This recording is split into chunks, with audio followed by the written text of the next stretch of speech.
있겠습니다. 다음은 이제, 자, 두 번째로는 이제 서론, 내용에 대한 거죠. 내용. 아까 형식을 논지, 논거로 해서 줄 맞춘 거, 내용. 이야기 드렸죠. 아까 내용을 반복하는 겁니다.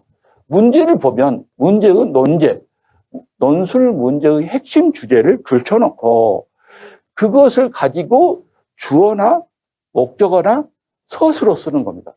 이 핵심 주제가 뭐라고 하면 주어나 목적어나 서술어가 되게 이 첫째 문장을 만드는 겁니다.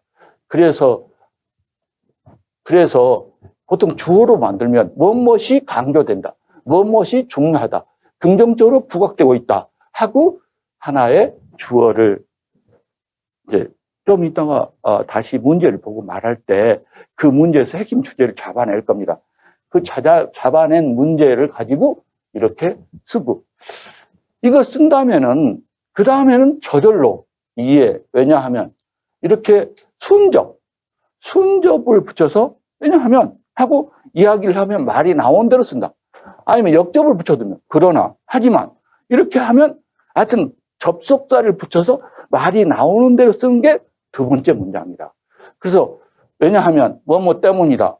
교육 현장을 위해 노력하고 있다. 고심하고 있다. 탐구하고 있다.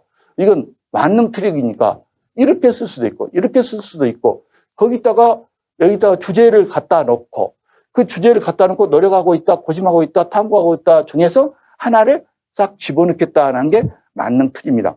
그래서 여기에 이게 들어가고 핵심 어구를 여기는 목적으로 넣는 거죠. 아까 여기서는 주어로 넣었는데 여기 핵심 주어나 목적어나 서술어로 넣고 왜냐하면 뭐뭐이기 때문이다. 두 번째 문장 라고 이야기했습니다. 그래서 역접과 순접을 모두 쓰면 네 문장이 되는 거고 순접이나 역접을 하나만 쓰면 세 문장이 되니까 이것은 본인의 선택이다. 본인이 언제나 시간이 부족해서 짤짤매면 한 문장이나 덜 쓴 게 시간 되니까 세 문장 쓰고 나는 시간이 충분해. 뭐 할 거 그러면 네 문장으로 쓰면 된다. 그래서 세 문장이라 해서 관계가 뭐 나쁘고 좋고는 않습니다. 그래서 네 문장 또는 세 문장으로 되니까 이 두 번째 문장을 어떻게 하느냐에 따라서 네 문장이나 세 문장이 된다. 그래서 최근 마지막 세 번째는 이에 따라, 그러므로, 따라서 이런 말을 가지고 논점 좀 이따가 실제로 볼 겁니다. 배점 밑에 논점 1, 논점 2, 논점 3 배점 써지면서 여기에 그 요약되어 있습니다. 그것을 갖다 붙이고 논하고자 한다, 논하겠다, 서술한다 해서 서술하면 된다. 그래서 설명만 가지고는 이해가 안 되니까 직접 만점짜리 작품을 읽어드리겠습니다. 따라서 읽어보세요. 여기에서는 2022를 교육과정 재구성을 키워드로 본 겁니다. 논제의 핵심 주제를 키워드로 봐서 이걸 가지고 말을 만들고 여기 두 번째 사람은 교육과정 자율성을 키워드로 본 겁니다. 근데 교육과정 자율성이라는 게 자율적으로 움직여서 재구성하라는 뜻이니까 둘 다 맞게 됩니다. 그래서 보통 이게 더 정답입니다. 그러나 재구성해도 만점을 맞았다는 뜻입니다. 자, 그러면 이거 한번 읽어보겠습니다. 교육과정 재구성을 가지고 토론을 만든 경우 2022 작년에 토론. 최근 교육과정 재구성에 대한 관심이 높아지고 있다. 왜냐하면 교육과정 재구성은 학생들의 전인적 성장에 도움이 되기 때문이다.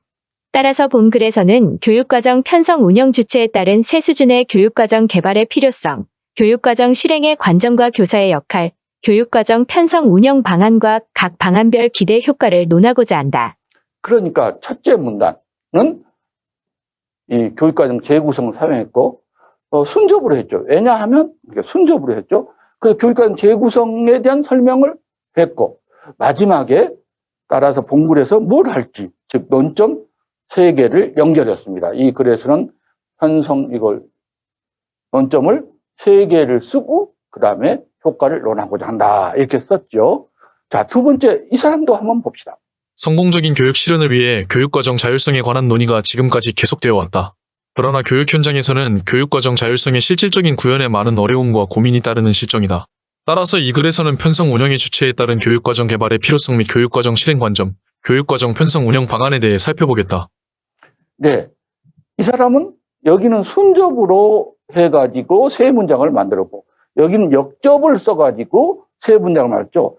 주제는 교육과정 자율성 재구성으로 잡고, 이 사람들은 그러나를 넣어서 역접으로 했고, 이 사람은 왜냐하면 넣었고, 순접으로 써서 만듭니다.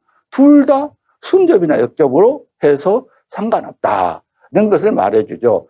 그리고 여기에서 이 말은 앞으로 본론에서 뭐 쓰겠다라는 이야기이니까 여기는 별로 관계없습니다.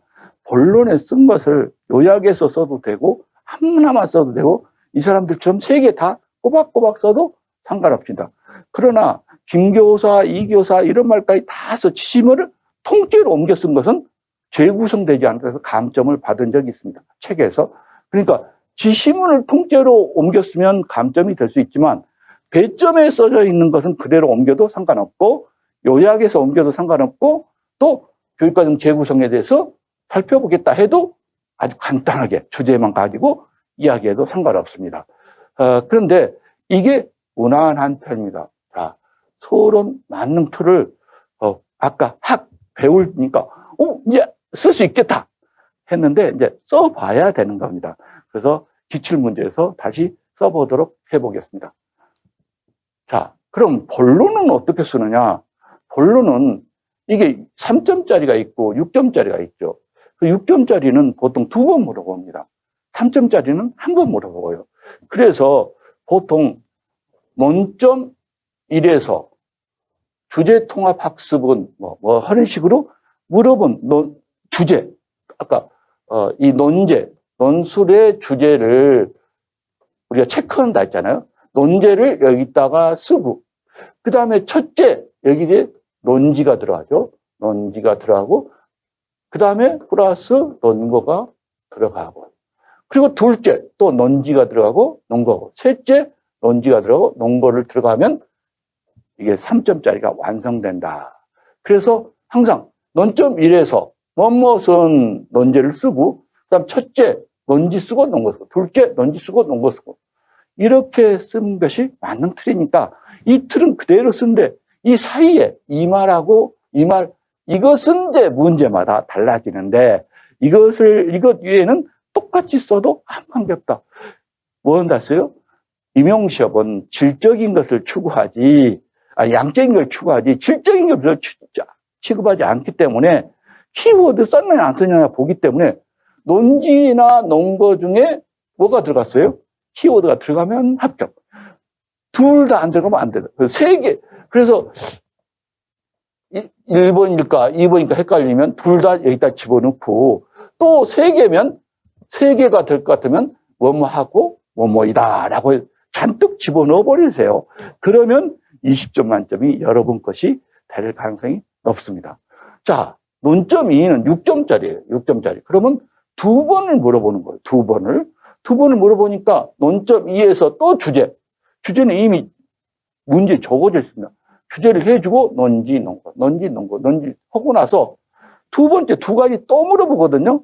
그 물어본 걸 다음으로 무엇은 첫째, 둘째, 셋째 이렇게 이야기하고 논점 3도 6점짜리니까 세 개로 나누어서 이야기하면 확실하게 여러분한테 해주고 문단은 각 문단 논점 1과 논점 2와 논점 3에서 문단을 바꿔 쓰되 들여쓰기가 일반적인 교과서에 다 들여쓰기니까 여러분도 들여쓰기로 해주면 좋습니다.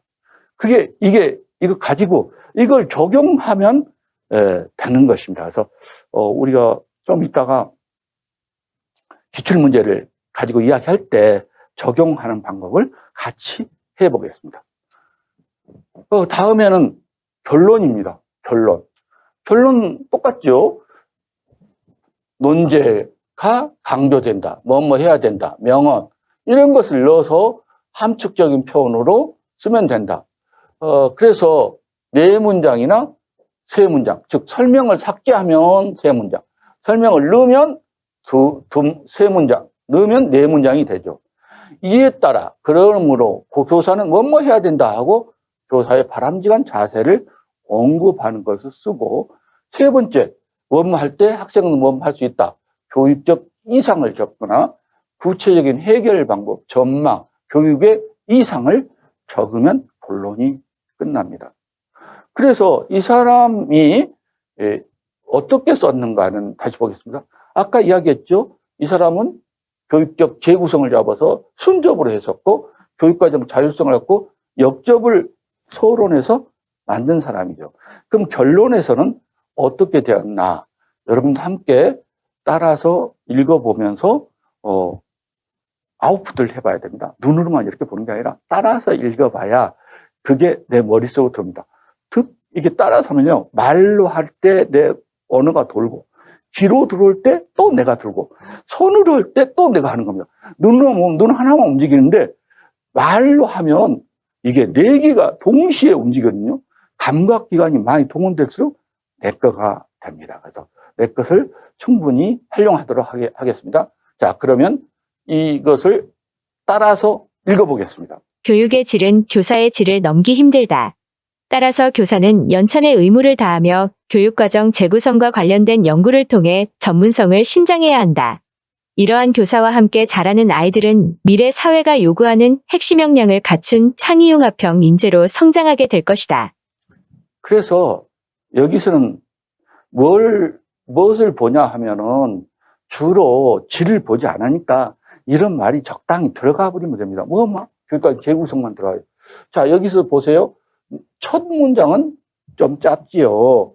둘째 문장은 깁니다. 왜냐하면 첫째 문장을 뒷받침하는 문장은 설명하는 거니까 설명을 합니다. 길잖아요. 마찬가지 여기도 첫째 문장보다 둘째 문장이 더 깁니다. 이렇게 쓴 게 피라미드형으로 더 자연스럽습니다. 논지는 좀 짧고 논거는, 그래서 세 개라 하면 논지 하나 붙이고 논거에 두 개 붙여서 답을 균형 있게 맞추면 좋겠다는 것입니다. 자, 이 사람 교육과정 자율성의 대응을 논제로 삼았다 하는 사람의 이야기를 들어보세요. 이 논제를 골라내는 방법은 다시 2022에서 더 말씀드리겠습니다. 자, 따라서 읽어보세요. 학교는 학생 중심 교육 철학을 바탕으로 교육과정 자율성을 충분히 확보할 수 있어야 한다. 이에 교사는 마부작침의 자세를 늘 견지하면서 상호협력을 통한 교육과정 자율성의 확보에 힘써야 한다. 이로써 미래 사회가 요구하는 핵심 역량을 바탕으로 창의융합형 인재 양성에 앞장설 수 있다. 그래서 이 사람도 잘 썼는데 보통 이런 글을 마부작침이 뭔지 아세요? 잘 모르죠. 도끼를 갈아가지고 바늘로 만든다는 뜻이에요. 도끼를 갈아서 바늘로 만들면 얼마나 힘들겠어요. 그같이 열심히 하면 도끼도 바늘이 될 수 있다, 이런 말이거든요. 여러분도 수고를 많이 하자. 그런데 이렇게 갑자기 써놓으면 채점자도 잘 모르겠어요. 그래서 도끼를 갈아서 바늘로 만든다는 마부작침의 자세로 이렇게 하면 채점자가 좋은 말 썼구나 하는데, 마부작침 딱 보면 어른들이하고 사자성어 다 아는 거 아니에요. 그래서 보통 이런 사자성어나 이런 걸 할 때는 여기다 설명하는 문장을 넣어주면 더 친절한 좋은 글이 됩니다. 그래서 영어나 이 사자성어가 들어갈 때는 앞에다, 면접 볼 때 똑같습니다. 뭐뭐뭐 하는 하고 관형어로 설명을 넣어주는 게 좋습니다.